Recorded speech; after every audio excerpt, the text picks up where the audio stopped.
LoveLine. LoveLine is meant for an adult audience.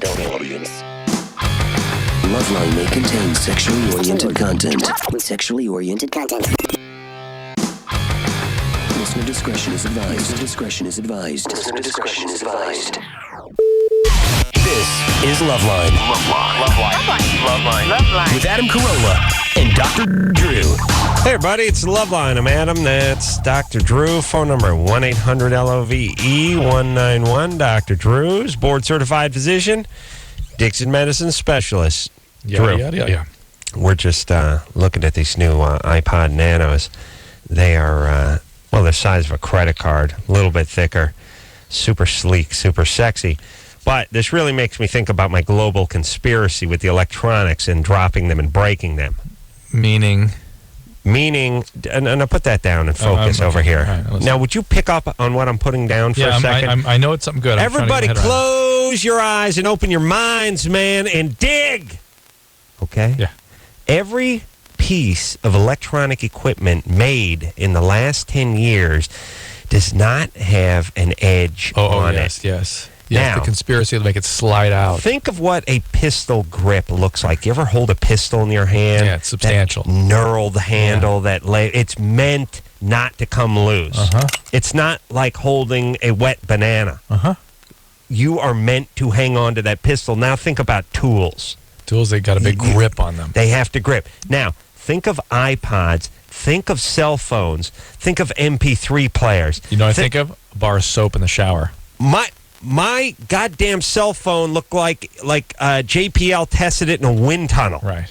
I mean, is not only is there not a sharp edge on it, not only is every single corner broken on it, and the thing is shaped basically like a salt flat Airstreamer. That's right. It's really shaped like a 60s airplane. Right. But not only that, everything's made of brushed titanium. This crap not only goes sailing out of your hands, it goes sailing out of your sweatpants, it goes sailing out of your car. You literally have difficulty just flipping the thing open without it coming loose from your hands.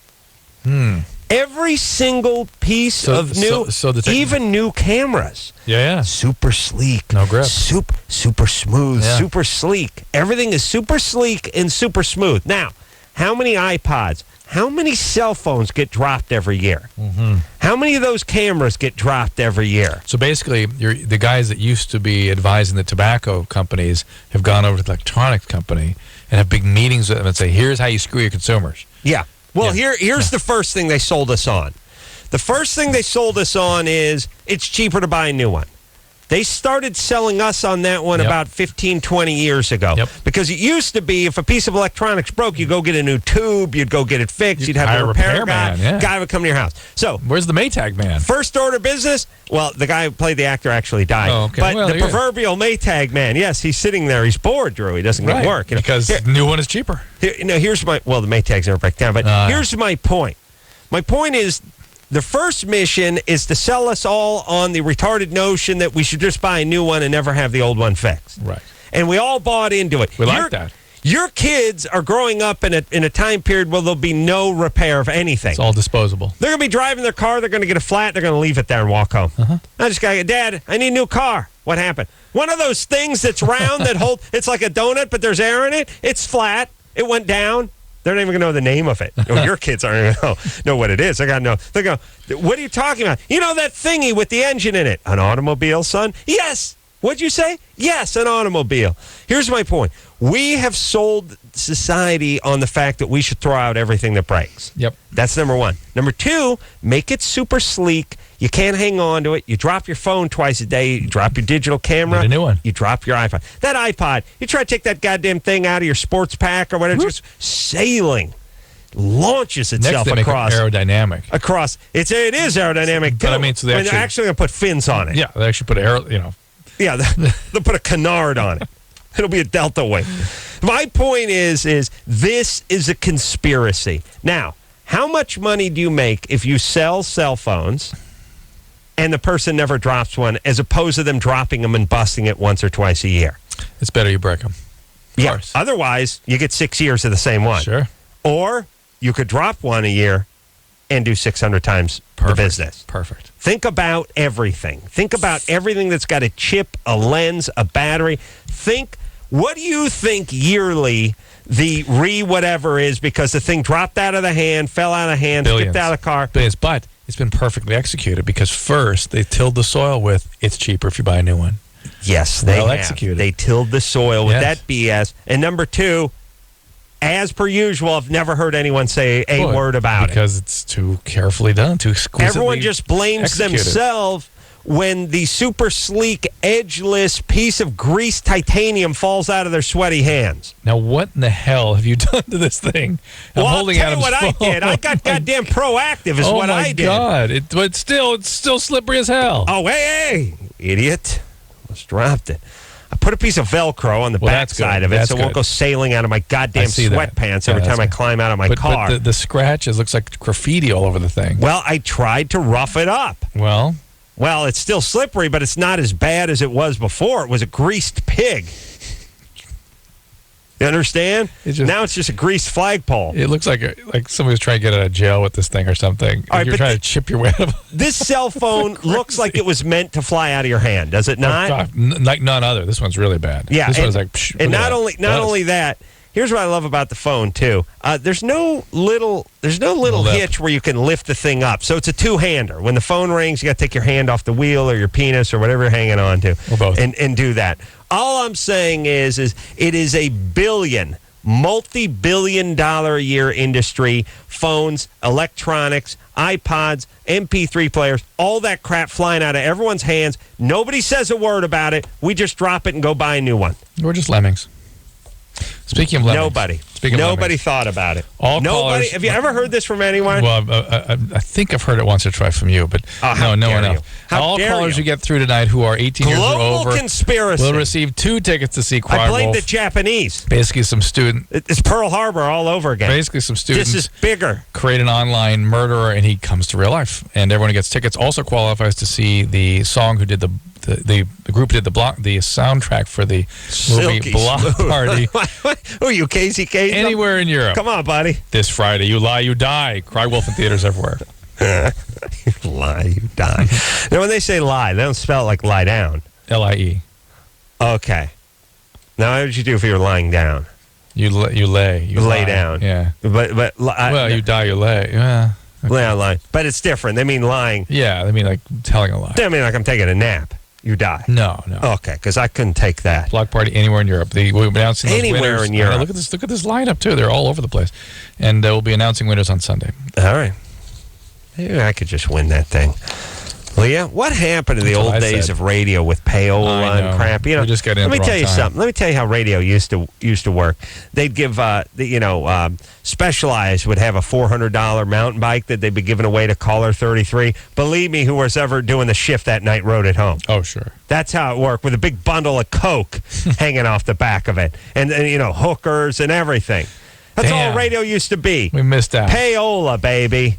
Coke, hookers. Oh, you want Trek bikes. Here, let me hear that song. This is how it used to work. The first time anyone ever heard "Maneater" by Hall & Oates, it was like, oh my God, this flaming wretched turd, it'll never be played on the radio ever. Oh yeah? How about a BJ and a sack of cocaine? Maneater shoots the number 1. Whoa, whoa, here she comes. That's how, all those horrible songs that I should say your parents are, 70s and 80s stuff, how it got 70s, played? 70s. Coke and whores. Now we got none of that. They cleaned everything up as soon as I got here. I got nothing. I got a pair of Uggs 8 years ago. That's the only thing I've ever gotten. Yes. What happened? That was the greatest thing we ever got. Leah? Yeah? You're 20? Yeah. Watch out, boy, she'll chew you up. Whoa, whoa, here she comes. She's a man-eater. Really? I say that song was not only coke, payola, prostitution, and possibly just straight bullion, just gold bullion in a bar form. It must have been. Yeah. Go ahead, Leah. That song blew so much ass. She only comes out at 9. Yeah. Go ahead, Leah. Okay. Well, I have this issue where I'll be with a guy for like the first 3 months, and we're extremely like sexually active, like sex at least every other day, if not more. And then it begins to dwindle, and then about at the 3 month point, it'll like stop completely. And it's all like me; it's not my partner. But How many times has this happened? well, I've only had my last boyfriend and my current one. And So twice it has happened. And what's going on in the relationship around that time? Nothing. Like that's what I don't understand, is because I'm like the guy that I'm currently with. We've been together for over a year, and I'm. What are you going from what to what? How often to how often? And when you're very active, how often are you doing it? And when you die down, how often are you doing it? When I'm very active, it's like every day or every other day, or as often as we see each other, because I live in two different houses, And then? obviously. And then it will die down to maybe once a week, and then I'll just be like not at all, like not even like making out or kissing or anything. Well, once a week's kind of normal for one thing. Well, And then right now, it's not at all. All right, so you just lose your sex. Now, usually the most common reason for that is you don't feel comfortable in intimate relationships. As genuine intimacy develops, the sexuality goes out. Mm-hmm. Is that right? I don't know, because Well, anything we need to know about your history when you're growing up? when I was little, I was fine. When my freshman year of high school, I was raped by a close friend. Ugh. A close friend. Yeah. What do you mean rape? Tell us. That woman is wild. Woo! That's my favorite line. We got no rhymes. How about you just write that woman is wild? Woo! There you go. That'll do. Doesn't have to rhyme with Boy, man or eat yeah. or anything? Or- Yeah, Marco. Okay. It's an awesome song. Yeah, go ahead, Leah. Who raped you? Who is this guy? We were on a track team together, and Was he also a freshman? no, he was a upperclassman. Uh-oh. Mm-hmm. And was it like a violent Does rape? upperclassman mean a senior? Junior, senior? Yeah, Could be a junior or a senior, right? he was a senior. Did you go to a regular high school, a public school? Yes. All right. Upperclassmen. It's weird. Wisconsin. Yeah. They probably say grade 11 there, too. All right. And did you call the cops?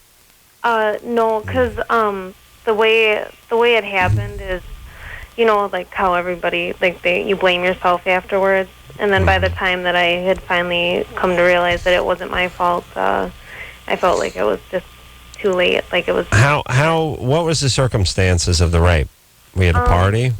Yeah, we were at a party, and then everybody left, and he had set up some drugs, and I didn't want to do it, and he basically forced me to do it. How do you force somebody to do drugs? Blow gun. Well, Did he shoot it in your vein? no. It was marijuana, and he had like a bong set up, and he like pushed my head over the bong until I inhaled, and he must have like laced it with something. I don't know, because I went like it's not like I blacked out, but I couldn't like move physically. All right. Well, that's Something's no. up there. What's up? That's earlier trauma stuff. So, were you sexually abused growing up or something? No. Were you beaten or something growing up? No. Because that freeze reaction you're Is your describing. dad not around? No, that freeze reaction you're describing is a typical reaction of trauma survivors. It's actually called death feigning behaviors. Okay. And it's something that happens when something really heavy went on in childhood, usually repeatedly. And so you learn that behavior when you're in the threat situation again. Did you freeze. Did you lose a parent or anything? My dad left when I was 4, but I've had a father figure in my life. Why did your dad leave when you were 4? I don't know. Like, my parents were divorced before I was born, And you haven't seen your dad? since I was 4. But I've had a father figure in my life. I understand, but your biological father is important here. Yeah. God knows what he All might have right. done to you. All right. It all to me, it smacks of something really gone wrong. Well, let me say this, Drew. Biological dad that splits, Yeah. it never comes back into the life. Yeah. Heavy. Well, no, not only heavy, but it does make you wonder if they did something. Yes, that's what I was. I know that's what you said. I mean, here's the thing. I never really think about it. It's always just like, Dad's a Rolling Stone.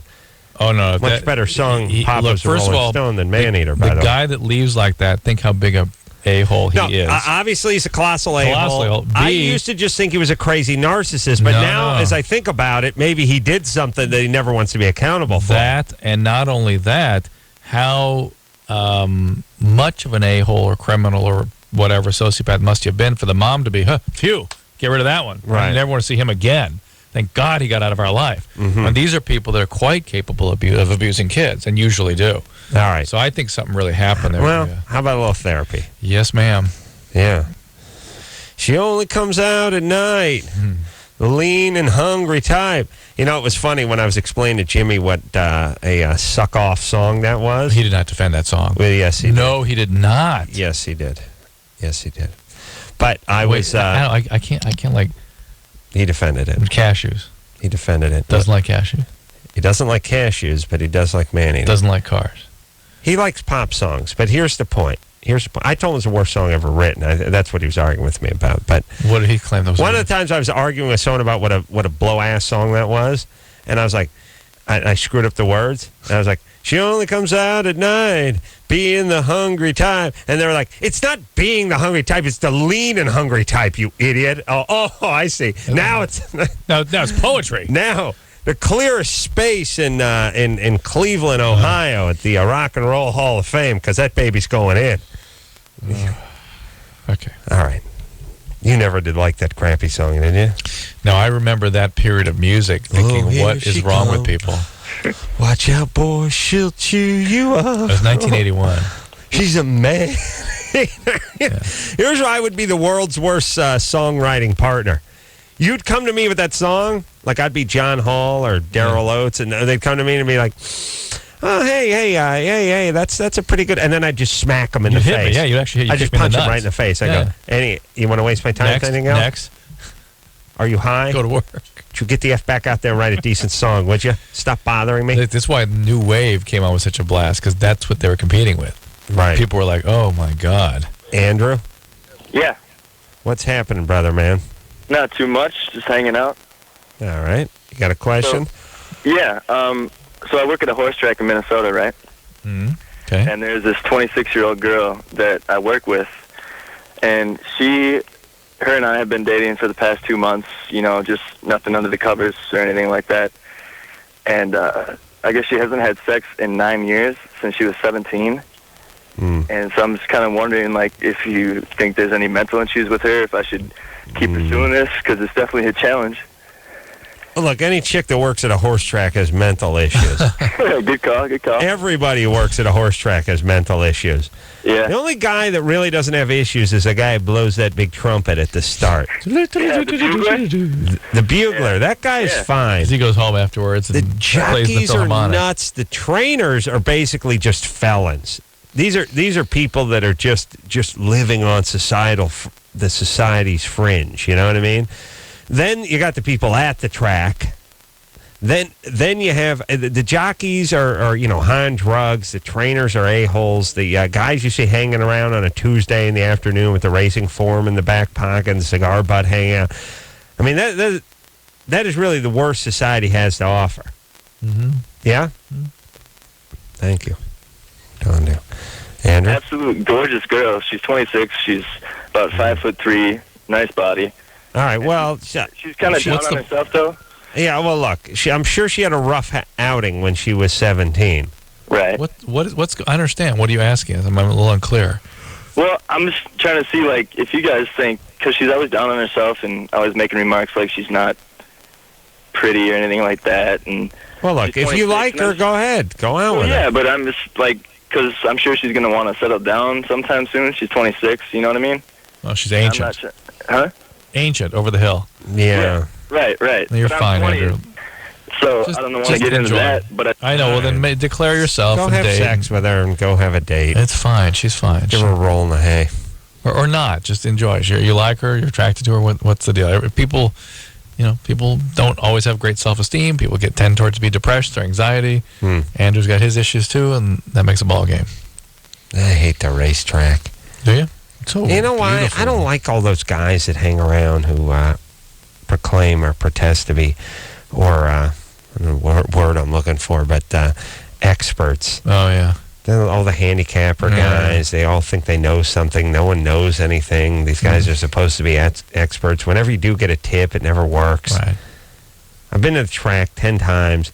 I used to know a guy who was a trainer, gave me a couple of tips. Never No one can figure anything out. Let's make it a race. I There's so know. many variables. All right, look, it's exciting when they're running around, but you just go there and get drunk and It's eat. pretty, though, right? Yeah, it is. Michelle? That's not lesbian. Hello? Michelle? Yep. You're 22? Yes. Yeah. Where are you? I'm actually at work right now. What kind of work do you do? I work at Gravy's Lounge. It's a bar. Gravies? Yeah. Gravies. It's awesome. It's great. It's great when you come up with a title. It makes people not hungry. Makes some arteries snap shut, though. Yeah, Drew thinks of a clogged artery. I just think of some brown sauce that's in an ashtray. Little Like a mushroom cigar floating around in it or a cigarette. Gravies? Yeah. I'll tell you, I dated a chick That's that worked awesome. at a place in Van Nuys called Thirsties. Oh. And I thought that was the worst goddamn name I've ever heard for a bar. But it may have been topped by Oh, what was Gravies. she like? Oh, my God. She was hot. Oh, dude. Was it a club? Yeah, it was, they danced. Oh, It was jeez. dancing. It was gentlemen's. It was a classy place. Thirsties. Hey, Michelle. Oh, Okay. What do they sell? What do they sell over at Gravies? What's on the menu? Beer, and that's about it. beer. Just beer. They have any food? No. Just a bar. Just a bar. Okay. Let me just say this about bars too. Okay. It's got to suck to work in one of those bars that is just completely like in a strip mall. It's got no personality. It's got, like, you work at a bar, you want to work at one of these ones in Soho or one of these ones in Boston. It's been there for 108 years. It's got a pool table. It's all banged up. It's got real neon, but it's busted up. It's got, you know what I mean? It's got the tin ceiling. No, I know. You know the bars that, like, at the Burbank Airport where it has like the plastic Bud Light sign and the indoor-outdoor carpet, and it's just like, I look at those and I think, how do they stay open? I mean, who goes there frequently? I drop $40 every time I get on a Southwest flight. Airport, though. But I mean, those same bars exist just down the street there on Burbank Boulevard. That's the weird part. Yeah. The ones that are just at a strip mall with like plexiglass, cheap beer signs, I mean, and so you plastic figure it's got to be cups the and- neighbors, and how many neighbors are going in there regularly enough to support a business? I don't know, but it's Moe's, basically. yeah, I'm just saying. Right? I'm just saying, working at one of those bars that's weird and sterile and built in the '80s and has no personality, just seems weird. Just bad corporate strip mall. Yeah. Well, now back to Gravies. Oh, Gravies. Yeah. That's an awesome place. Gravies. Out in Missouri. Next time I'm out in Missouri Way, I'm going to swing by Gravies, get myself a cold one. It's next to the cemetery. Perfect. All right. So the question is, Michelle. Okay, the question is, I recently had sex with a girl for the first time, and we used a double-sided toy.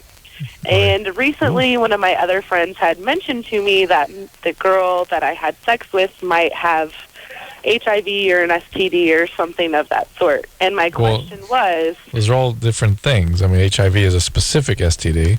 Well, Yeah. all right. What's your question? my question is it possible to contract that from her since we were using a double-sided toy? Who's in charge of the double-sided toy? I'm just curious about lesbian etiquette. Who is, is the person on the right is the one closest to Mecca? Like it's like pulling up at a four-way stop sign. Who goes where first? four people all pull up. Yeah. Who goes first? When a lesbian gets hold of a double-headed dong, who's in charge? Who's co-pilot and who's flying that bird? I think it was more of a mutual thing. Nobody was really in charge. And how do you You're work? in charge of your own end. How do you work? Push me, F me. How do you work that thing if you're both sort of away from it? You know what I mean? Is it anchored anywhere? Anchored? Yeah, it's at port. You both kind of have to make the same motion at the same time. Caisson. I see. Caisson. Yeah, I see. figured it'd be Pile caisson. driver. Yeah. Yeah. Okay. I see. Is there a handle on it? Like, is it one of those, like those cop batons? There's an old billy stick. No, there's no handle. All right, Michelle, the deal is, yes, you can get STDs from these It's kind of hot. latex products. The one you'd be most likely to contract would be the viral surface infections like herpes or warts. What? Well, did you flip the thing over at halftime, or did you just keep it? Or could you keep track of it? I would. That's why I was worried, is because we did actually switch positions several different times, and we didn't really keep track of whose end was whose. Yeah, that's why I always color code mine. Like when me and Jimmy used to do the man show, we had cue cards. My writing was in black, his was in blue. Ooh, we did the same thing with our double-ended dong. The blue and the black, yeah. And the plugs. It was pink and purple, but we had our own colors. The plugs, yeah. Yeah, They weren't really dongs, were they? Well, yeah. Michelle? Yeah. What do you look like? I'm a normal, ordinary 22-year-old girl. Little heavy set? I'm a little thick, curvy, you know. Yeah, because here's how the breakdown went for me. Calling from Missouri. Cha-ching. I put on 20 pounds right there. I throw it right on the top. I hear Missouri. I toss on 20 pounds. Then I hear I'm working at a place called Gravy's. Cha-ching. I'm working at a place named after a liquid food. Liquid fat. Cha-ching. I put on another 25 for the Gravy's. And then I hear about the crazy double-ended sexual lesbian dong experiment. And I got her, whoop, I got her up about 70 pounds. And the, I got about 190. About 190. Oh, no. Okay. Not that big. What did the, 175. 178. What did the other gal look like? The HIV-infected girl.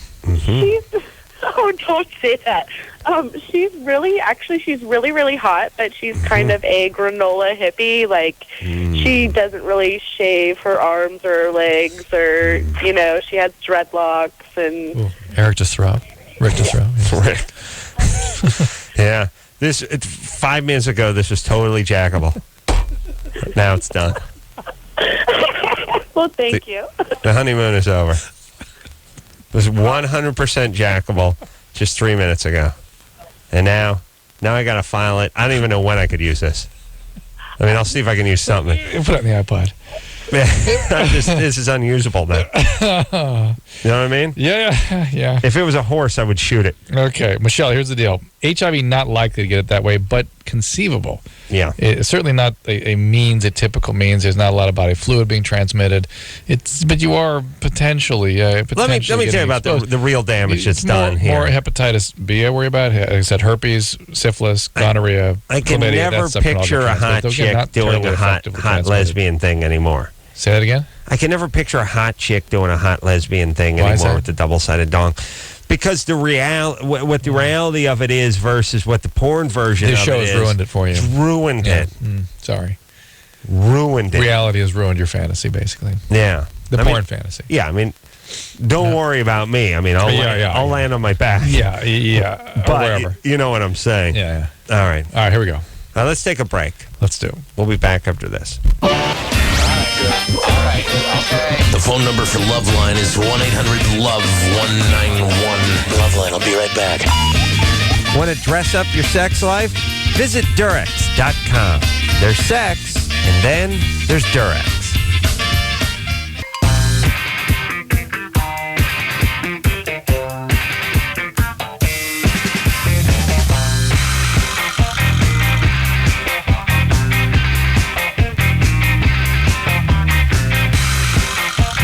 Yeah, everybody, it's LoveLine.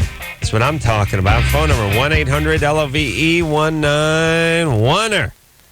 Christian parents just found out he's gay. Nice. Books to help them deal. Has extremely foul-smelling farts. He's your best friend. Wow. Cornucopia of strong questions. I'm going to go with... Danny, let's talk about farting for a second, Drew. In the context of Danny's question. Well, hold on. Let me just say this. Right. Some guys smell consistently bad. Yeah. Other guys just sort of blow air. Yeah. My buddy Ray. My buddy Ray just blows air out of his ass all day, and it's like a whoopee cushion.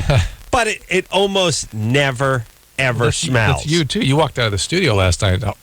I blew something heavy. Yeah. But it rarely smells. Right. Whereas Jimmy and Jimmy's cousin Sal almost always smells. Who was the big gentleman that you were with in Vegas that one time that just destroyed DeLuca? Oh, Big Tad's brother? Tad's brother, yeah. Destroy I their swear to Christ, I will vomit if you start talking about that. My point is people are different. And everyone wants to get into that crap where it's like, oh, you ate Mexican, Or you ate the Lagoon, toxins. or you're not eating the right thing, or BS.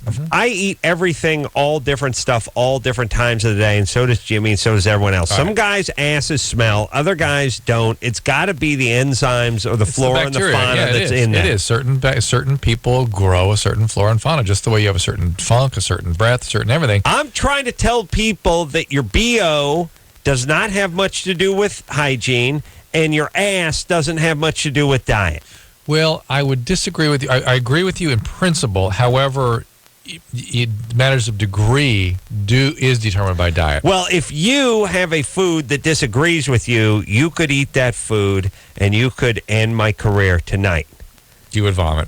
I know, and then I You'd would stop. You'd leave. asphyxiate on the vomit, and I would actually die. Even end of your career, but end of your life. Yeah. that's what I mean. Yeah. Even your emergency medicine No, skills cannot bring me back to life. Yeah. Nor would you try, half-heartedly, perhaps. No. The point is if you ate the wrong thing, something smelly would come out of your ass. There's nothing I could eat that would do that to me. You have a little something that was a something. Once in a while I can get going, but there's no rhyme and there's no reason. That's the next question. Where do things change? Why? How come once a year I got good gas and that's about it? And I eat everything all day, every day, all different, all the time. Well, it's the methane, the bacteria producing, cracking the methane, so to speak, and producing the methane gas. And to some extent, it's what you swallow, creating the volume of air. I know, but why do I have a banner day once a year? And there could be a sort of an irritable bowel syndrome, too. Things sort of churn along. Yeah.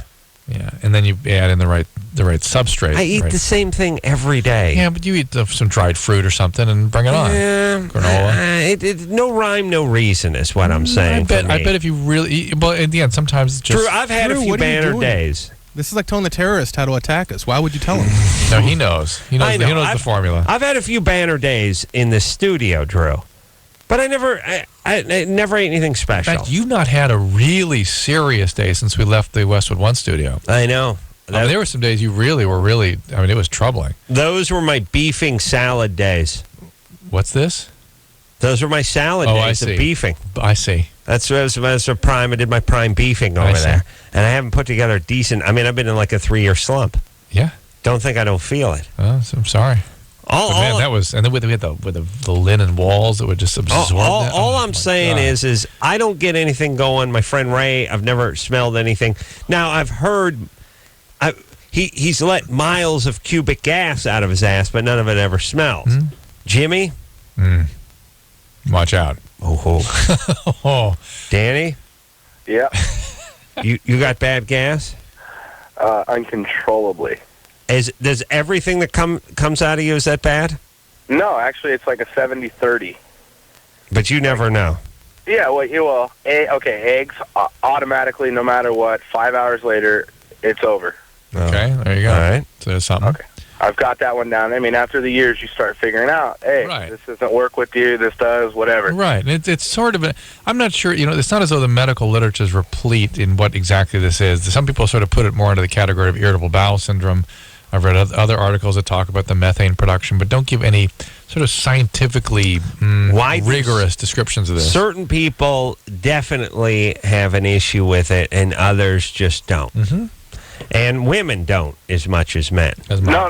Yeah. My girl, if she drinks milk, or she's lactose, if she drinks milk... Is she African-American? She's going to blow me out of the covers. Yeah, African-Americans... Yeah. No. Oh, no. I thought she's Asian. Yes. Asian? Wow. Mira Mesa. Asian chick blowing ass. Yeah, that doesn't sound normal. It doesn't happen often. It doesn't happen... I mean, literally, for her, it's like... What do the black chicks have, Drew? Lactose intolerance. Very common. Oh, really? Yeah. Wow. Yeah. And they put a dairy in there, and they'll get the big... Oh, big really? production, yes. Usually diarrhea, Seems like those folks eat a fair amount of cheese. Some, but some don't. Really? Mm-hmm. Seems like the sisters eat a fair amount of dairy product. Sometimes. Not milk. That's why... Remember that... I don't see them putting away the tofu.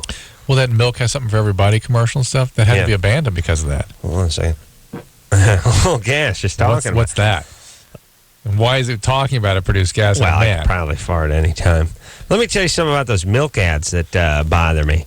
I don't like it when they have the guy with the milk mustache. Yeah. And I'll tell you the scariest looking one. Patrick Ewing and Donovan McNabb, because they actually have black mustaches and they're dark skin and the weird thing hanging off them, you almost look at it, it's like, Yeah. What the? With you on that. Yeah. Ugh. Yeah.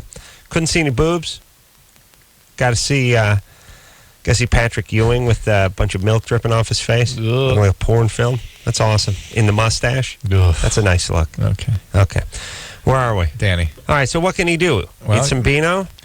Yeah, Danny, it's basically bulk and figure out what sets you off. Well, the question is my girlfriend's telling me that they have an over-the-counter kind of, I don't know, like douche or whatever. She's telling me to clean myself. No, that won't do a damn thing. You can go ahead and try that. I think it's bogus. But I'll tell you, when David Allen Greer was in here the other night, he was talking about some of the sisters that I think could handle the dairy products. Ethanol, estradiol, levonorgestrel. I think they and their mom. Oh, their mom definitely could. Yeah. Yeah.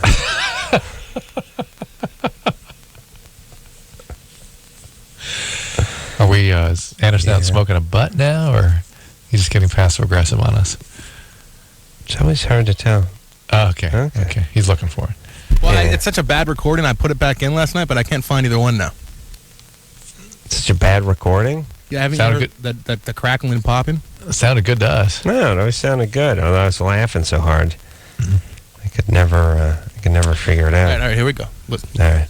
100 micrograms of ethanol estradiol, which is ethanol estradiol. It's the progesterone. It's the levonorgestrel. And where's levonorgestrel? Or the norethindrone. Put that wiffle ball back down. Come in the house. Joe behind. I'm sick of these kids, man. Always funny. Why? Why not? I mean, it's hysterical. Of course it is. All right, we got to take a break, but Josh. Hey. Yeah, my parents found my MySpace a few months ago, and they saw on my profile that I'm gay. They found your what? MySpace. My MySpace profile. It's a kid's thing. Yeah. MySpace. And my dad took me out to dinner tonight, and he confronted me about it. Liar, whore, and you know it. I don't know about that. I didn't know that they knew about it. All right. So. Now wait a minute. They go on your computer and find your profile? Yeah, they just searched me up on the website. And what did your profile say? It just says under orientation, it says gay. So. What do you mean your dad confronted you? What did he say to you?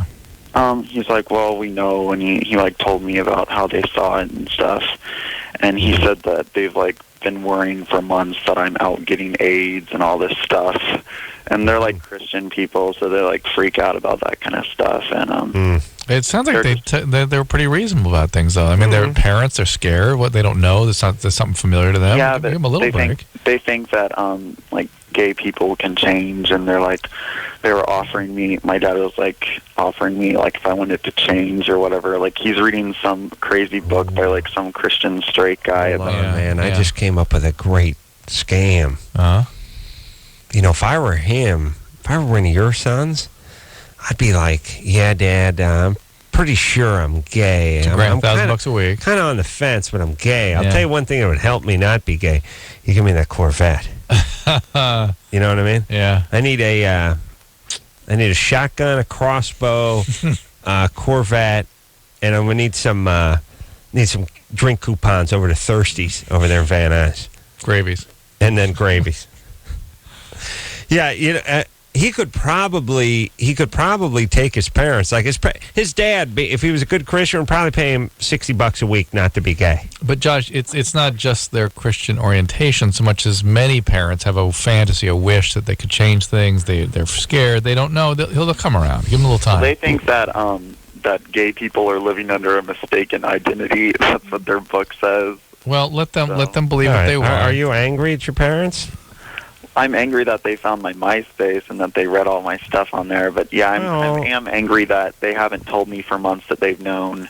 What is why do you keep this MySpacing? This seems a lot of kids like do a that. diary. Yeah, it's a lot of kids. Yeah, that doesn't seem like a thing guys should be doing. It's sort of a link, a way to link up with people and stuff. Yeah, but basically it's a to-do list, and it can be held against you in court. But Josh, why are you harboring resentments at them having not told you for a couple months? Wouldn't you have rather dial the clock back to before your dad sat down with you and had that conversation, whether they knew it or not?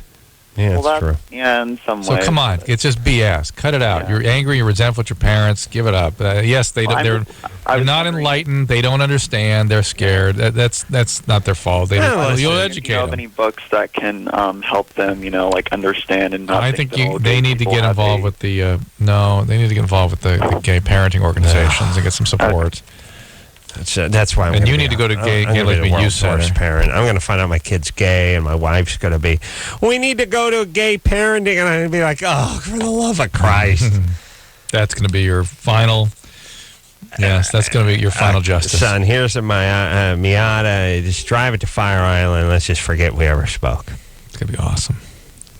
I'll tell you, if I ever got to go to if I have to start going to gay support groups and gay parenting classes, but if his parents are clueless, they need some education, some support, and that's fine. They can get that. Have you even talked to since you were 18? When's the last time you talked to your parents? No, I know. Really, he shouldn't. But listen, his parents were nice that they sat him down and didn't become abusive. People can be really obnoxious. Well, he's angry at them too. Oh yeah. But with what 17-year-old isn't, though. I mean, let's give him a break. Yeah. All right. So listen, you're going to be off. You're going to be off at at the design center. Yeah. Go to college. Relax. Go to college. Get out of there. Don't take care of them. If you can, they'll be fine. Send them in some direction. And listen, your dad didn't kick open your door in a drunken rage and start beating you in your sleep. He went out to Gravy's with you and wanted to have a discussion. Right. All right. Let's take a break, Drew. Well, good times. I'll tell you, I give my parents a lot of crap. I really do. But one thing I really have to thank them for, and Mom, Dad, if you're listening, thank you for never having a discussion with me or anyone else in the family. About anything. Yeah, that's what I'm saying. So therefore, you never had to talk about sex, orientation, girls, nothing? No, but here's what I want to say. It's a double-edged sword. Yes, we could have talked about going to college. Yes, we could have talked about a career, but we also could have had a weird talk about sexual proclivity and stuff. I missed the bad stuff, too. There's pros and there's cons to everything, Adam. You see how that works? Right. Yeah. Let's take a break. Not talking to your family does have its upsides. Yeah, that's what I'm saying. All right, we'll take a quick break. Be right back after this. LoveLine with Adam Carolla and Dr. Drew.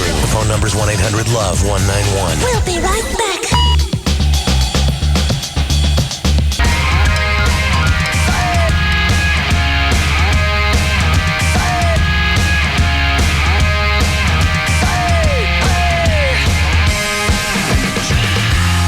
Yeah, it's a LoveLine. I'm Adam. That's Dr. Drew.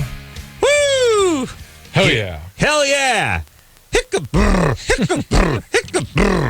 Who knows what the hell that was? Get it on, baby. Let's take line 2. Line 2, be quick. Line 2? Yeah.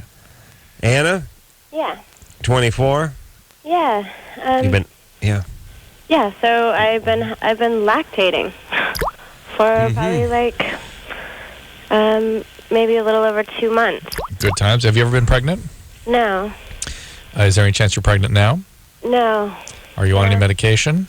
I am not, no. No medicine, no birth control, no nothing? Yeah. Well, actually, I just stopped taking Ortho-Evra. Okay. And any history of thyroid problems or anything like that? Today's list of black names. I spoke with my doctor, and they did some thyroid tests, and she said they all came back Did they check a prolactin level also? Oh, that could be another good one. I got I'm not sure. All right, so here's the most common things to cause that. 1 is pregnancy, number 1. Number 2 is medication. Number 3 is thyroid and other hormonal conditions like prolactin secreting tumors from the pituitary gland. Number 4 is actually stimulation of the breast. You can actually stimulate the nipple in such a way that they will start to produce milk. But the important thing, it's both breasts, really quickly. Ask her. Let me ask that. Both breasts, Anna? Yeah, which led her... Okay, and if for one side, you obviously want to rule out tumors and that sort of thing. But it's something that needs further evaluation. Both sides, not tumors. Both sides, not tumors of the breast, typically. Amanda. 21. You have feelings for a guy you met online on the internet? Yeah. Is that true? Amanda? Yeah. You falling in love with a guy you met online? Yeah. How old are you really? 21. No way. What year were you born? 83. Have you ever? A little behind. Have you ever met this guy in person? No, we've talked on the phone one time. Where does he live? Where does he live? Where does he live? He lives in California. Are you a Mormon? You knew. No, I'm not. Okay. Hold on a second, Amanda. We got to take a break. All right. All right. It's I thought for a second there she was going to break my streak and not answer the taped version, the taped recording of me asking if you're a Mormon. It's awesome.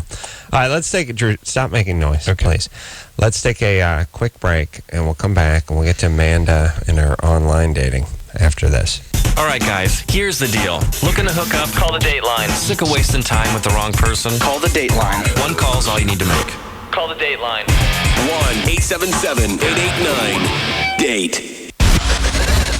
If you need help, Call LoveLine. 1-800-LOVE-191.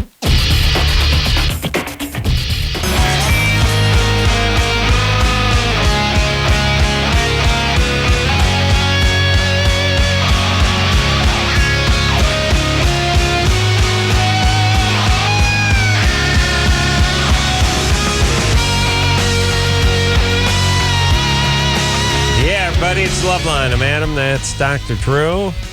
Phone number 1-800-LOVE-191. Yeah. Yeah. Break it down.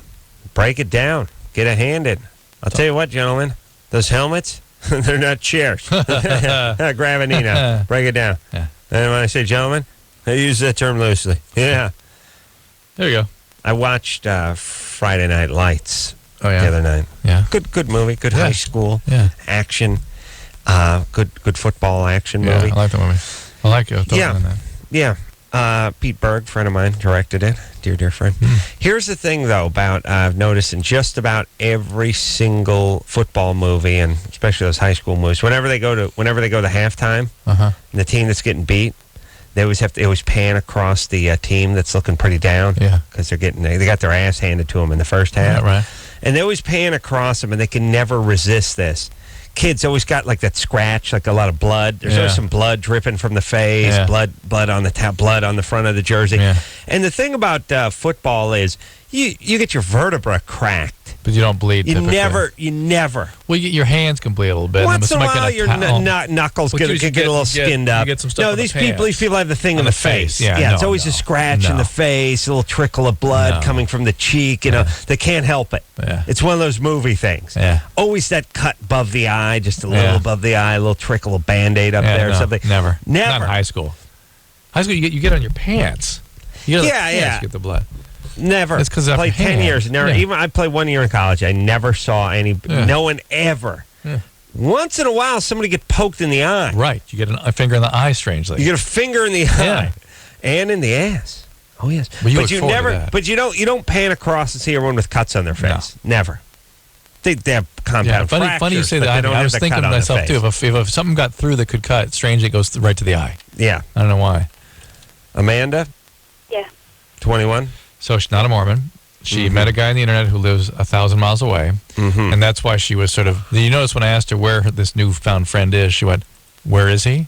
Yeah, where? Who, me? What? Where am I? Where is he? Where is he? Where is he now? Ask the question because he lives in California. This is not going to work. Come on, man. What are you doing? What's going on with you? Why can't you meet somebody where you live? Well, that's the thing. I do. I'm married, and my husband is overseas. Oh, now we're talking. Sheesh. Now we're talking. Well, what's your plan here? Well, I want to be with my husband. I don't know. I guess I've been kind of not being very good because I've been leaving the guy on the internet on, and Look, you're all right. You're lonely. This is arousing, and it sort of gets you out of your loneliness and away from the misery that you're in right now, being away from your husband. But listen, the guy's overseas. Give him a little bit of a break here, will you? You're married. You have kids? No. Oh, thank God. Good. What's he doing? He's in the military? Yeah. What branch? Air Force. What's he do? He works on the laser guiding bombing systems. the like infrared video or whatever. Sweet. And do you have a problem with him other than he's not present? No. Did your father abandon you when you were growing up? So this is particularly enrageful for you? Enraging? No. Well, I think the whole thing is I've always been attracted to black guys. And same here. This guy happens to be black, and so I think that's kind of why it caught me, you know. Amanda. Hold on. I don't, far be it for me to perpetuate any stereotype, negative or positive, of the black man, but none of them know how to work a computer. Let's be honest, Drew. No black guy cruises the internet on a computer. Black man goes into a bar and wants to get laid. Black man's practical. He doesn't bother with the computer. Yeah, he doesn't chat with chicks 1,000 miles away. He needs something tonight. He's saying he's black. No, I know he is. No, first of all, that's BS, Amanda. You're saying he's not black? No, but you're saying is what you're saying. No, what's BS is you're saying, well, I couldn't help myself. I was just attracted to that kind of person. That's BS. You know what BS stands for me? Brown sugar. I know it does. You know what I'm saying? I know. I know he's black because we've sent. No, Amanda, stop it. Stop it. I don't care what he is. It's nothing to do with anything. I say, he may have some black in him, but he's not all black. Makes me sick. All right. So here's the deal. This has nothing to do with what he is or what you were attracted to. It has everything to do with how you feel about your husband leaving you behind, your inability to remain committed in a relationship, and how apparently enraged you are at your husband for leaving. What's that have to do with him being black? Talking to you, Drew. Nothing. That's what I'm saying. Amanda? Yeah. What's this guy do for a living? He says he owns a business, a vending machine business or whatever. Oh, I would believe that. You don't lie about having a vending machine business, do you? No. I don't think All right. And what's your plan? You guys going to hook up? Have you seen a picture of him? We've sent many pictures. And are you attracted to him? Yeah. And Drew, stop making that noise. And you're attracted to him because you like black guys. And I don't know, we've just kind of clicked. Is your dad a racist? No. Would your dad have a problem with you marrying a black man? No, he would have a problem with me leaving my husband. All right, well, that's a good man. And no one else. You're just attracted to black guys because that's your personal preference. It's not one of those F you to daddy things. Right. Okay. But why are you so intent upon saying F you to your husband is my question. Why am I afraid to say F you to my husband? Is that what you're saying? Why are you so intent upon screwing over your husband? I love him. That's why you want to F him over? Oh, no. I don't want to because I love him. That's why I'm calling, is because I want to. My whole question is that I want to know if you guys have any idea of how I can let the guy on the internet down without hurting him, because I do care about him. Oh, look, tell him you're married. Just there's nothing to do. This is you BS. owe him nothing. No, you I owe the can't guy. do that. Well, if you expect to carry on the relationship, and one day he does find out. Eventually, he's going to find out the truth. So let's go ahead and be honest with him. Yes. I love him so much. I lie to him. Plus, what's he going to do? Come out there and visit you and be the only black guy in Utah? No. Okay. It's never going to work. Amanda, you want to keep this going. You want the drama. Here's the deal. What you could do is not return his next 3 emails, and he'll go to the next chick immediately. Yeah. But you want to dance. You want some drama. Yeah. You want to talk. You want to hear him plead. Right. You want him to beg you to meet you somewhere. Just block it. Just block everything. That's right. Block all the contact. Yeah. Just block it. Look, here's the thing, everybody. When you really don't want to go to the dentist, you just don't go to the dentist. In 10 years goes by, you don't go to the dentist. You are married, for Christ's sake. I am? You are too. But Amanda is. Yeah. Yeah. No, doesn't mean anything. Amanda. Yeah. No contact with this guy. You're a married woman, you understand? Your man is protecting this country. He's in foreign nations trying to protect this country, and this is the way you repay him? How dare you? You call yourself an American? You don't owe this guy anything. Hey, you had a I nice feel little. bad enough. What? I feel bad enough. All right. Well, then no more contact with this guy. Yeah, just stop it. He'll be fine. He has other women he'll talk to. Don't worry. Here's the thing about everything. Somewhere into here's what I would say. Wherever there's a train wreck, meaning a relationship that comes undone, trouble with the law, bullets exchanged, whatever it is, there's some point in that process that's much further down the road where you have a sort of choice where you can stop.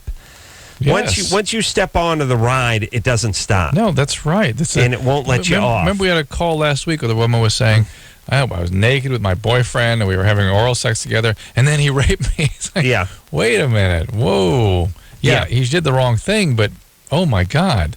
Yeah, here's the thing, Amanda. You keep talking to this guy, and eventually you're just going to get together just to finalize it, just to say goodbye, just to do the right thing, and he's going to bang you in the bathroom at the Cinnabon at the airport. There you go. That'll make you feel much better. Be awesome, though, smelling that cinnamon while you're banging somebody. Yeah, cinnamon's a highly arousing smell. It is, isn't it? Yeah. Especially for men, it turns out. Yeah. Frank? It says Frank's 23, but he sounds younger. Hello? Frank? Yeah? Is this Frank? Yes, it is, from Ohio. Sorry. What's happening, Frank? Interrupting me. Do you have a young child or a really stupid 15-year-old? Young child. Okay. And that's how old is your baby? He is 4 months. All right. What's your question? I am 23. I've been married twice, and I have post-traumatic stress disorder. Mm-hmm. My question is, I go through bouts of near nymphomaniacy, or nymphomaniac, and what does that mean? Wanting to have sex more than 6 times a day. With the same person? Yes, my wife. All right. Wait, which one? Refreshing. 2 wives by 23. How do you even do that? How do you get the energy for that? Listen, he wore out the first one, okay. like a guy who's a guy's like a traveling salesman wears out a set of car tires in a year. You know, I'm just imagining him like the old woman living in the shoe with kids all over the place. This guy's been. I always like those guys who brag about how many miles they put on. 72,000 miles they put on that Taurus last year. Mm-hmm. Go ahead, Frank. Basically, I go through that, and then for months, I don't want to have sex at all. Wow. So you're one of those, what they call bipolar sexual compulsives, where you go through periods of hypersexuality and sexual shutdown. That typically is preceded by a history of sexual abuse in childhood. Not so much in my case. Not so much. A little bit, maybe? Huh? Possibly. What happened? Step-sibling. What did he do to you, or she? She. What did she do to you? Just from about the time I was 5, she assaulted me. Well, but now, Frank, you sound bogus, because 2 seconds ago you said, no, not me. And then you do go ahead and describe heavy it's kind of hard to admit, because I've never really told anyone about it.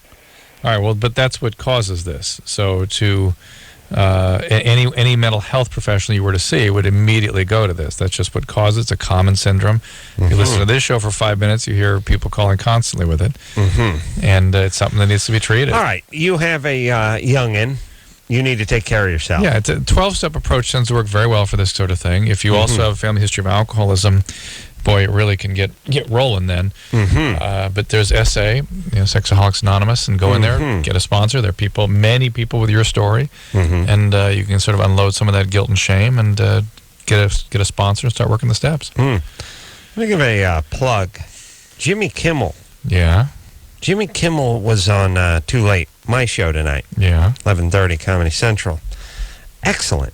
Oh, good. Yeah. Nice. So nice to have a guy out there who, knows what he's have a little doing. history with, knows what he's doing, knows what it's like to be on the other side of the desk, even though I don't actually have a desk. But you know what I'm saying? Yeah. A little give and take. He can feed you, yeah. A little yes and sprinkling of not only that, but solid. Solid as Sears at Jimmy Kimmel tonight on Too Late, Comedy Central. Yeah. And I have to also remind people that everyone over 18 who gets on the show tonight will get 2 tickets to see Cry Wolf. This is a movie about a group of goofy students who decide to create an online character that comes to life, kills everybody, just for laughs. Would you say it's Nightmare on Elm Street meets Weird Science? Genius. Meets Barry Lyndon. I hope not.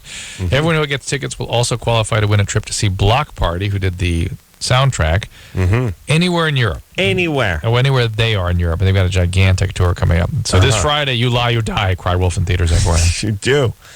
You lie, you die. What does that mean? I don't know. The kids lied, I think, and they died. I know, but look, it says lie here. We're looking at the soundtrack. See, it says believe and lie. Here's what I've learned from movies is kids don't monkey. Yeah, don't monkey with technology. Yeah. It'll come to life. It will come back. Yes, it will come to life and burn your ass. Let's talk to Brendan. Brendan? Yo. 21? Yep. You sound like a delight. What's up? So I have this weird thing that has kind of always been going on. I started having sex when I was 16. And since then I've had sex with 6 girls and have gone farther with a few others. And I've only ever had one girl ever to get me to achieve orgasm.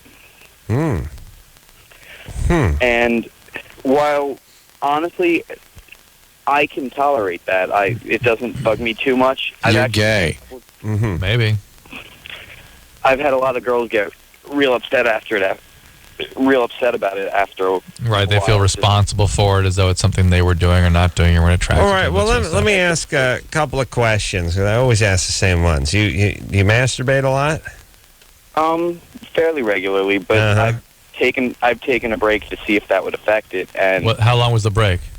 About a week. Ooh. That's sure Moratorium. Put that together. Yeah. I've done a week collectively. In your life. 5 minutes here, 10 minutes there. Simultaneously. Yeah, over the course of the last 25 years, I'm sure it's added up to, however many hours are in a week. Right. 3 minutes here, 30 seconds there. It adds up. Well, I'm not beating off right now. Now I am. Yeah, now I am. That's what I'm saying. There's a break in 4 minutes. No, I am. But the point is a week. Wow. All right. And so when you do masturbate, what position are you in? Usually sitting at the computer because internet porn is free. I get the distinct feeling that this is somebody who doesn't like girls. Not that he's gay. Oh, he just has doesn't weird like issues. Yeah. Dirty. Yeah. Issues with mom, perhaps? The girl that did get you to have an orgasm, what did she do? What'd I say? Well, I said I got feelings for you. Can I prolapse your anus? What did she do for you?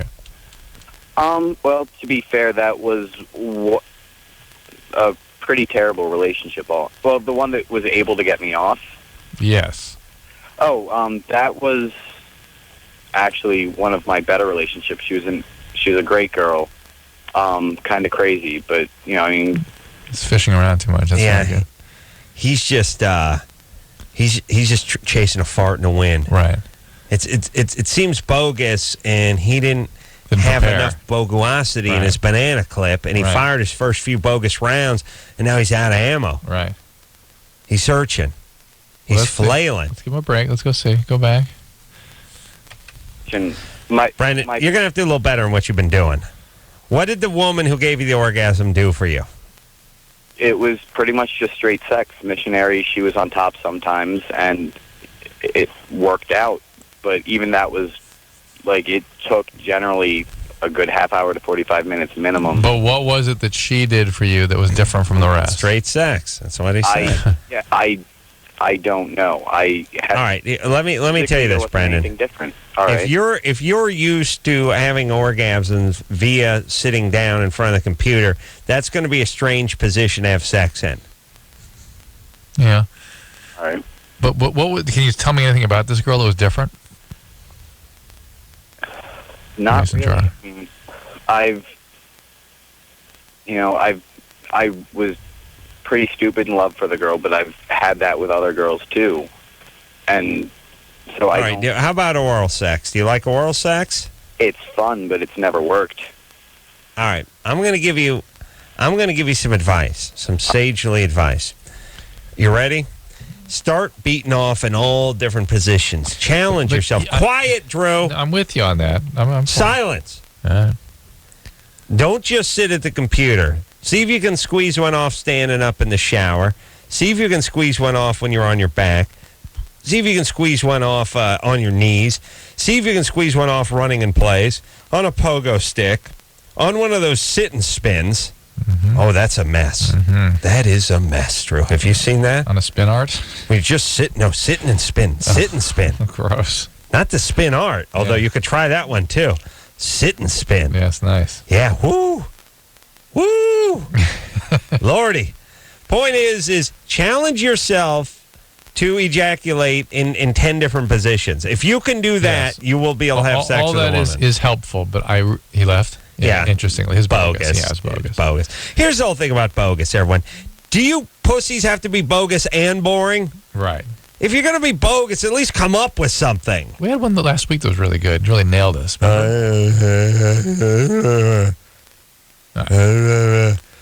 can't remember. And then you ask him a question. What girl was the best? Come on, you pussies. You're going to come with something bogus. Bring something. Ethanol. Estradiol.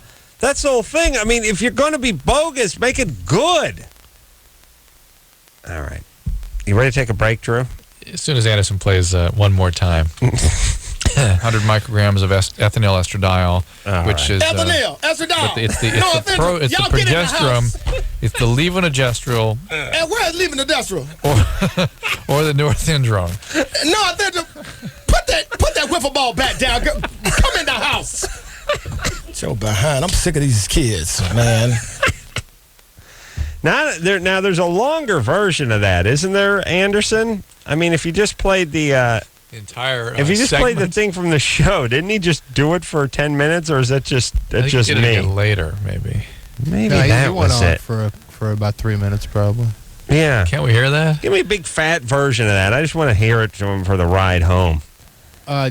You want to hear it on air? Yeah, I'd like to hear the big fat version of it. Yeah, I really would. Okay. All right, thanks. See what you can do. We'll take a quick break. We'll be right back after this. Dude, you got issues. Call LoveLine.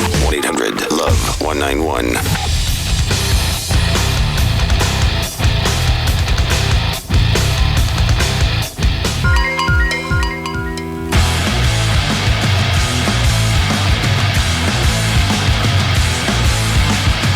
Yeah, buddy, it's LoveLine. I'm Adam. That's Dr. Drew. Phone number 1-800-LOVE-191er. Sherry over here loves giving oral, but doesn't like receiving it. You want to talk to her? Yes, I want to talk to her. I want to marry her. Sherry? Yeah. 23. Yeah. You like giving oral, but you don't like receiving it. Yes, this is true. And is that a problem? Well, I don't know. My friends seem to think it's a problem more than I do, I guess. Let's talk to her a little more here. See if my theory on this holds true. I don't have a clear fix yet. Not getting the multi fix? But that would certainly explain this. Mm-hmm. The what? No. Not getting. Are you multi-orgasmic? Not that I'm aware of. Yeah. Drew's. Actually, I've never really had an orgasm while having sex. It's only been. See, when Drew talks to a multi-orgasmic woman, his sacky sense starts tingling, and he wasn't getting that from you. But that would explain. But sometimes these women who like giving and don't like receiving. So here are the choices: multi-orgasmic and just not into it. Multi-orgasmic women don't like oral sex typically. It's the same reason you don't like oral. No, it's actually it's kind of uncomfortable for them. It's like too. No. If it's a waste of time. No, they'll actually say it's a little too. Oh, a little intense. Yeah. But it's just not what they want. It does make me really uncomfortable, though. Well, now that's another. Okay, I'm getting the next thing. The other thing, though, there's elements of it's too intense because it's like they have a supercharged clitoris, right? That is just it's literally you can't tolerate the direct stimulation. Yeah, I mean most Supercharged. Well, I'll tell you, it's a difference. It's a difference between piece of shoe leather, which I seem to run into, and something that's plugged into some 220 amperage. Right. You know what I mean? Yeah. I mean, it's ready to go. It's a live wire. Huh? Drew, not a huge fan of oral. Just why waste the time?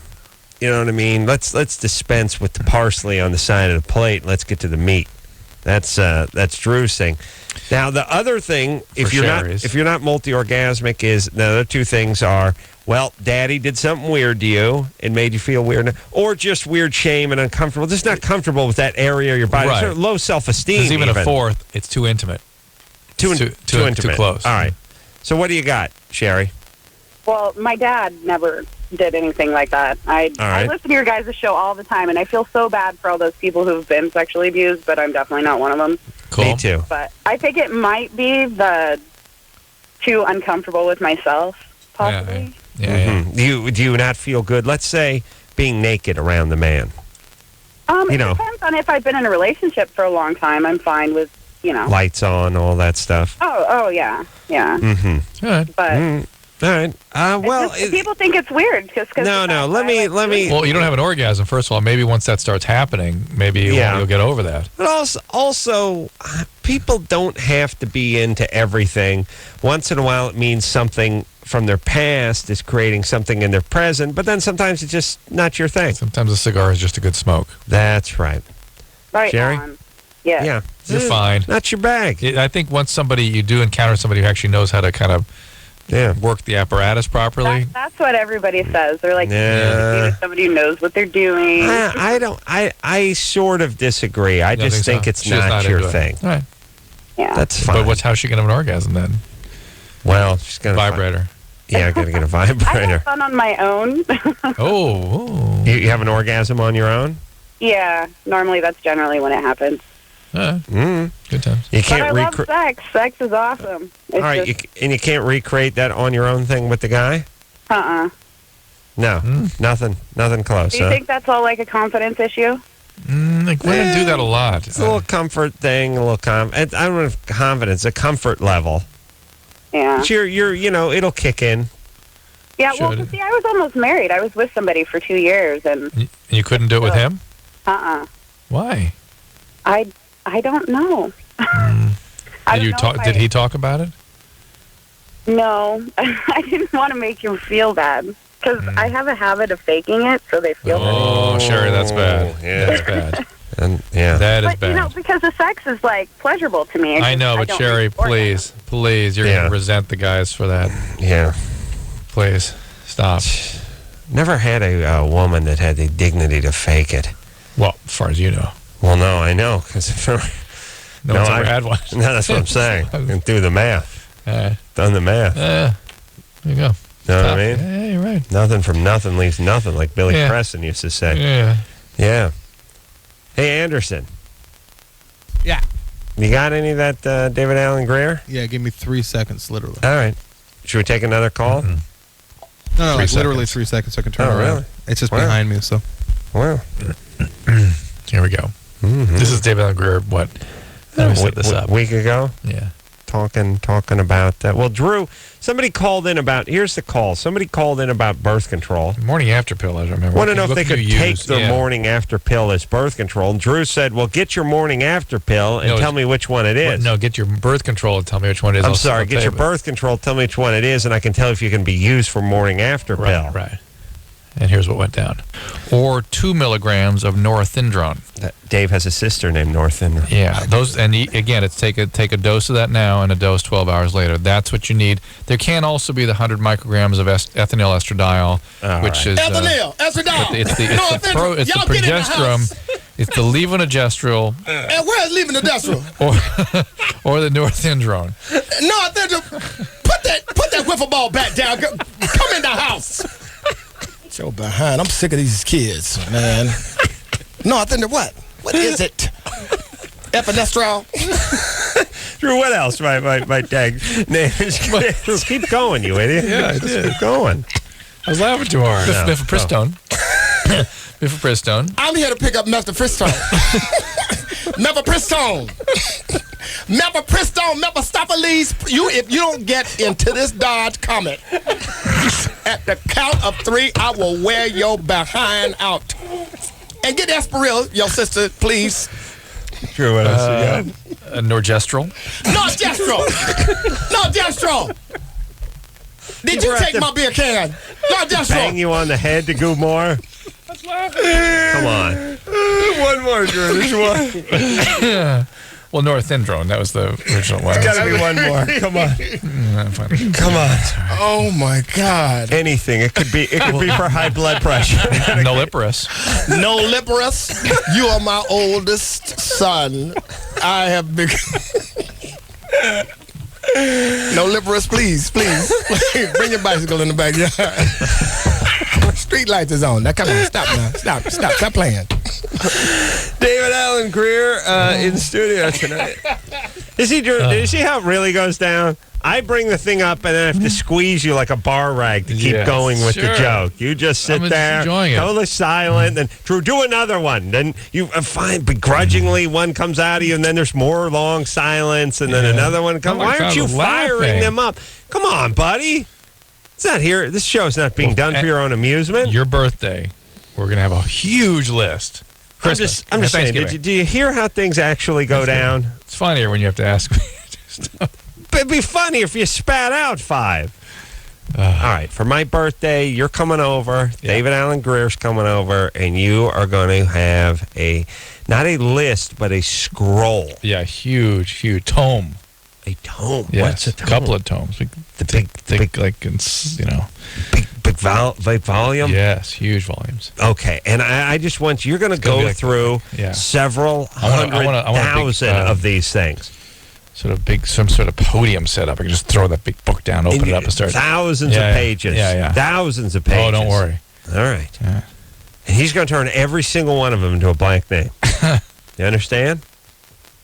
And I don't care what the medication is for. Yeah. I actually stood in my closet. I stood in my medicine closet today and just imagined all the names being created. I just sat there 5 minutes, just reading off the names, thinking about what he would do with them. So it's funny. Awesome. Marissa? Yes. You're 20? Yes. This is actually a 2-part question because one sort of leads to the other. Sometimes when I have sex, my lower back tenses up so much that I can't have orgasm, but I am multi-orgasmic. You're what? Multi-orgasmic. Say that in a very weird way. Sorry. All right. So you're multi-orgasmic. Your back tenses up. But if the back tenses up, it's like completely done. I can't at all. So it's weird. I don't know if it's a psychological thing, like I expect something, and so my back tenses up and nothing happens. Or what? Well, I'm trying to sort of make sense of this. There's something called lordosis that happens when women are sort of... David Allen Greer, lordosis? He go nuts with that. Yeah, but awesome. that like what cats do when you rub their back, they kind of curve the ass up in the air. Women do that too when they're sort of presenting. Yeah. And that I could see where that might work against you. I mean, basically, you just have to learn to relax. That's the bottom line. Well, men have different muscular sort of. Men and women typically have sort of positions or ways they contract their leg muscles to sort of bring things along. Yeah. Well, you're multi-orgasmic. So how do you throw your back out? The thing is, I don't have a bad back, nor it's do I just the muscular feel pain. contraction. Yeah, it's not a painful thing. It's just I know that because when you feel like women can feel an orgasm coming on, and so when I feel that coming on, my back automatically does that. It doesn't happen all the time, but I don't know if it's because I know it's coming on that my back does that or what. Are you fearful of something happening? No, not at all fearful. Well, but do you ever have the orgasm? Yeah, She has multiple orgasms. Yes, and the thing is also sometimes is I can orgasm in 3 minutes. I don't take very long, so I'm a little bit confused. You're multi-orgasmic. You have an orgasm. Your back spasms. If the back spasm gets ahead of the orgasm doesn't come. Well, she can have the orgasm in 3 minutes. Does the spasm beat the gasm? Come on. Yeah, if I you see that movie Phantasm? Where the spasm meets the gasm? That's where they say that. Well, that's this cry wolf. Oh, yeah. Where the spasm. Wait, where You the lie, you die. Where the spasm meets the gasm. Yeah. I wouldn't mind being on that little stretch of road where the spasm meets the chasm. No. Yeah. Better than where the rubber meets the road. All right. So, look, your job Wrong is person. to... Oh, sorry. Where's she? 5. Marissa, your job is to have your... Gasm before the Gasm spasm. beat your spasm. That's all. It's a race. I wish I could do that, and I just wanted to know if it's a psychological thing, because if No, it's not. I doubt that it's it's really what we consider sort of biological. It's some sort of mechanism that's kicking in for whatever reason. It's getting ahead of things. It's almost like, it's an autonomic thing. It's not something you really have control over. You can sort of learn through biofeedback to control these various things, and you need to find a way to kind of. It's not something you can volitionally control easily or consciously control. You have to sort of kind of figure out some mechanism, and it's going to take some working. What about, I don't know why I was just thinking about this, but the New Orleans death toll? Yeah. Remember, there's like, I knew that was going to be nothing. It's going to be 10,000. But listen, if there were 10,000, can you imagine how desperate people would have been in Houston? I mean, they would have been. Well, it's one of these things where you have to do the math, which I was explaining to people a few days ago when they were explaining to me it could be as high as 10,000. I said, no way, because here's what I said. All this stuff, everything makes sense if you sort of break it down, which is people, first off, virtually almost everyone left. That's number one. Number two, it wasn't a situation where a plane crashed into the roof of somebody's house in the middle of the night. Right. They knew the storm was coming. The levee broke. The water was raised. Yeah. The people who stayed behind knew that if the levee broke and the water came up, they were going to have to get to higher ground, namely the roof, than the water. They also knew that they needed an axe or whatever in their attic to climb through the whatever. So, what percentage of people just sort of sat on a folding chair and waited till the water got above their head? Well, there's even another correlate to that is what percentage of people who couldn't do that themselves didn't have caretakers there like nurses and doctors and things to do it for now them. the point is a handful of people had heart attacks and had strokes and had whatever, and that happens anyway. And there were some horrible situations in a couple of facilities. Right, Horrible. but 10,000 people, that estimate down to a little under 200 is just the news running wild. Makes and me everyone sick. And it's irresponsible It really is. journalism. It really is. I agree. Because it's slanted. You're trying to make a point, and it's sensationalism. You have nothing to substantiate that. I mean, why say that? It makes the whole story sound bogus. And it just fuels and fans the flames that are already burning Which were in ridiculous. the hearts of America. And here's what kills me the most, though, is it keeps the attention focused on New Orleans when the people in Mississippi have suffered more than anybody. Right. Well, that always happens. I mean, it's always one of those things where we sort of decide that, 9/11 was somehow that the victims of that were somehow needed our help, whereas the victims of the Oklahoma City bombing didn't need our help, whereas the victims in the Twin Towers needed our help, whereas the victims at the Pentagon didn't need our help. We just sort of, we only have so much focus, and we just sort of pick one and we go with it. You know what I'm saying? So that's kind of what we do. We're focused on New Orleans. We're not focused on Mississippi. We're focused on the Twin Towers. We're not focused on the Pentagon. It's just, we just focus on something. I don't even know if that's good or bad, but that's just the way it's, you just spin the wheel. Yeah. It lands on one, and that's where it all goes to. Yep. And the more focus it gets, the more focus it gets. You're right. Yeah, that was profound, wasn't it? Amazing. You got something to say? Take a break. All right. Got to plug my show. Jimmy Kimmel going to be on my show tonight. Good show. Man Show. Tribute. Nice. Tribute to the Man Show on Too Late with Adam Kroll tonight, Comedy Central. Take a quick break. Be right back after this. If you need help, call LoveLine. 1-800-LOVE-191.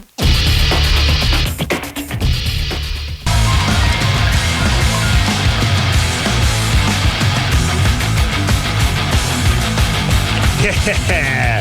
What's going on there, brothers? Aceman at Hill. We got about a 40,000 watt flamethrower over here right now. Coming at you right now. 822, 22 after that. Tell you weather, traffic coming up top of the sports.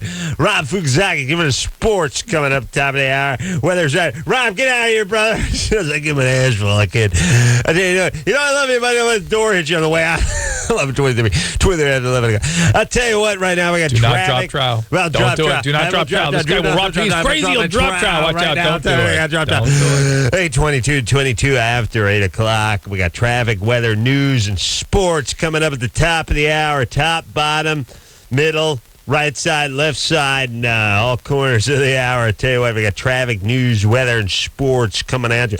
I'll tell you some trouble on the 4-level exchange. You got a mattress and lanes. Watch out for brake lights. Got a jackknife Bobcat. Go ahead now. One hit head got a moped. I tell you what, hold on, that's okay. Rob's coming into the sports. We got weather, traffic. We got breaking weather. We got breaking sports and breaking wind. That's sports weather. It's breaking traffic and breaking weather. Top of the hour, all hour. I'll tell you what, this is your station. You want weather, sports, traffic, and breaking wind, you tune in to this, baby, because I'll tell you, this is where it's going to give it to you. Top of the hour, every day, every night. I'll tell you what, here's some breaking news just coming up off the ticker. All callers tonight who get in on the air will receive 2 tickets to see Cry Wolf. Got to tell you, it's a scary movie, Drew. Scary movie? I've seen this movie. This movie is scary. I'll tell you what. It's some scary, scary stuff. When a group of mischievous students exploits the news of a recent murder for laughs, their seemingly harmless prank turns terrifyingly real as a killer stalks them one by one. They don't stalk everyone in a group. They take them one by one. That's the way the killers do it. There, you lie, you die. 8:22 after 8 o'clock. Everyone who gets a ticket also qualifies to win a trip to see Block Party from this movie. They're in the soundtrack, the Block Party. This is great, kids. So kids know how to rock and roll. I'll tell you what, right now. And I get to go to Europe. Never been myself. Sounds awesome. This Friday, you lie, you die. Cry Wolf. Theaters everywhere. Come on down. You're going to win yourself a trip to Europe. And Sunday we announced the European winner. Oh, I'll tell you, that's big stuff. I'll tell you about that's exciting stuff. Again, we got news, traffic, weather, news, and breaking traffic and breaking weather and breaking wind. Top of the hour. Every quarter hour and the half hour and the 8th hour and the 16th hour and the 32nd hour and the 64th hour and the 128th hour and the 256th hour and the 512th hour and the 1024th hour and the 2048th hour. Boy, I'll tell you what, that's where we have news, traffic, weather, sports, news, and traffic. Michelle, 19, what's up? Hi. Okay, so, like, in the last 2 weeks, when I've been having sex with my boyfriend, like, about 3 minutes into it, I get this, like, sharp stabbing pain pretty much in between my hips, like, about 2 inches down from my navel. Yeah. It's called a penis. I'll tell you what. You never what? It's good stuff. I've never really had any problems like this before. Like, I've been sexually active for a while, and, like, I've never really had any sort of pain. But it gets to the point where I'm, like, doubled over, and it's really painful, and I really don't really know. Have you had that? Have you had a pelvic exam? You had an ultrasound? Like 2 months ago, I went in for, every 6-month checkup or whatever, and they said everything was fine. It's been why are you being checked every 6 months? Just like to get tested for STDs and stuff, just make sure everything's okay. And every 6 months. You have a steady boyfriend? Yeah, I do, but I mean, you don't trust him? It's not that. Well, she gets I'd rather around. just be safe than something later and wish I had gotten sooner. So now makes me think you're up in your head somewhere. I'm sorry. Makes me think you're up in your head and you're freaked out. You're worried. What happened? Anything? Any abuse? No, never. I'm pretty well rounded. I don't really know where this is coming from. Like, it's not really. All right, here's the deal. What's the compulsive with the anal part? Whatever, that's just her.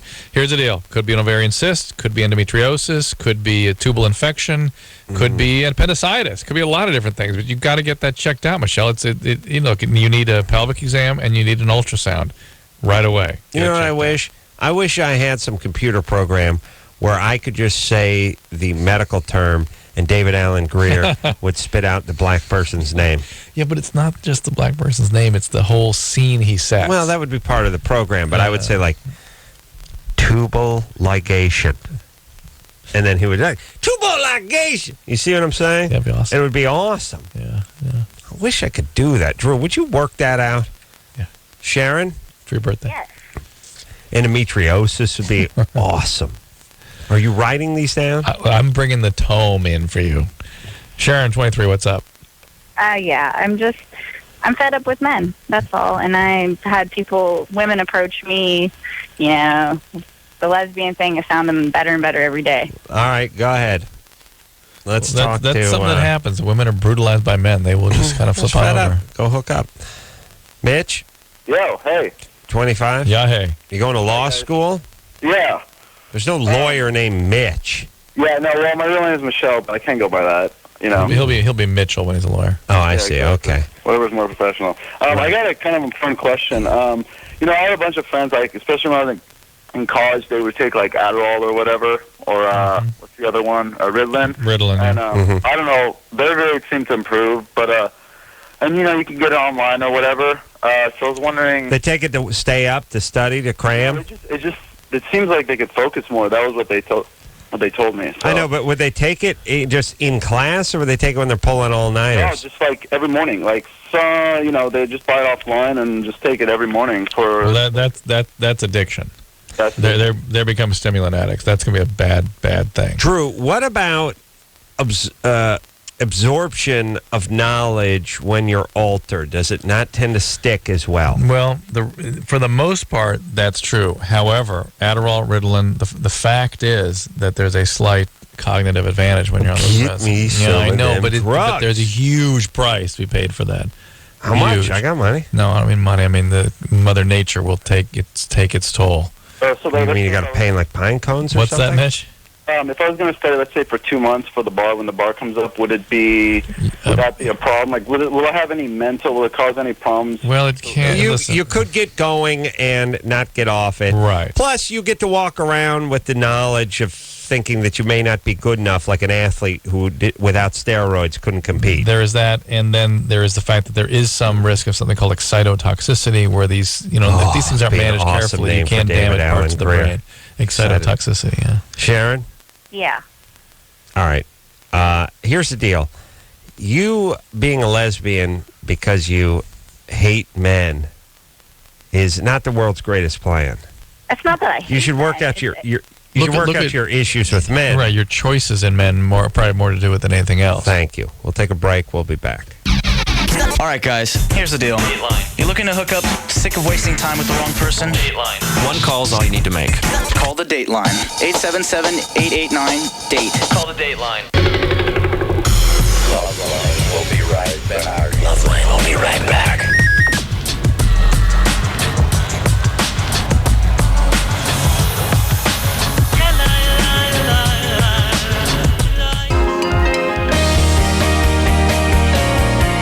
That's the show, y'all. We'll take a little extendo 22-hour break. And until next time, this is Adam Carolla for Dr. Drew saying mahalo. Frank? It says Frank's 23, but he sounds younger. This has been LoveLine. The opinions expressed on this show are not necessarily those of the staff, management, sponsors, or this station. The producer for LoveLine is Ann Gold. LoveLine is a presentation of Westwood One Entertainment.